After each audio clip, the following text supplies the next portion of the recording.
অনুরাগী ছোঁয়া ধারাবাহিকের আগামী পর্বে আমরা দেখতে পাবো শেষ পর্যন্ত দীপা অর্জুনের আশীর্বাদে দীপার হাতে আংটি পরালো অর্জুন নয় সূর্য।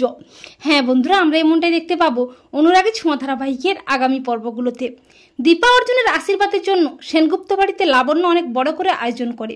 দীপা তার নতুন জীবনের জন্য নতুনভাবে সেজে ওঠে, আর অর্জুনও তার পরিবারকে সাথে নিয়ে আসে সেনগুপ্ত বাড়িতে। সবাই খুব আনন্দে মেতে ওঠে। দীপা অর্জুনও তাদের নতুন জীবনের জন্য খুব খুশি, কিন্তু তবুও দীপার কোথাও যেন সূর্যের কথা ভেবে কষ্ট হয়। কিন্তু তবুও দীপা তার অতীতের সব পিছুটান ছেড়ে অর্জুনের হাত ধরে নতুনভাবে বাঁচতে চায়। এত আনন্দের মধ্যেও লাবণ্যের খুব কষ্ট হয় সূর্যের জন্য।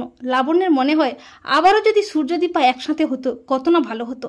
আসলে লাবণ্য মন থেকে কখনোই অর্জুনের সাথে দীপাকে মেনে নিতে পারছে না। এরপর লাবণ্য দীপা অর্জুনকে আশীর্বাদ করে। সবাই মিলে একে একে আশীর্বাদ করে দীপা অর্জুনকে। এরপর শুরু হয় আংটি বদলের পালা। অর্জুন যখনই দীপার আঙুলে আংটিটা পরাবে করে, হঠাৎই অর্জুনের হাত থেকে আংটিটা পড়ে যায় মাটিতে। আর ঠিক তখনই আচমকা হাজির হয় সূর্য। সূর্যের পায়ের কাছে আংটিটা চলে যায়। সূর্যকে দেখে চমকে যায় সবাই। দীপাও অবাক হয়ে যায়। সূর্য অর্জুনের হাত থেকে পড়ে যাওয়া আংটিটা মাটি থেকে তুলে দীপার আঙুলে পরিয়ে দেয় অর্জুনের সামনে। তা দেখে সবাই অবাক হয়ে যায়, কিন্তু লাবণ্য মনে মনে বেশ খুশি হয়ে যায়। আর সূর্য যখন দীপার আঙুলে আংটিটা পরিয়ে দিচ্ছে, তখন দীপা নীরব দৃষ্টিতে সূর্যের দিকে তাকিয়েই থাকে।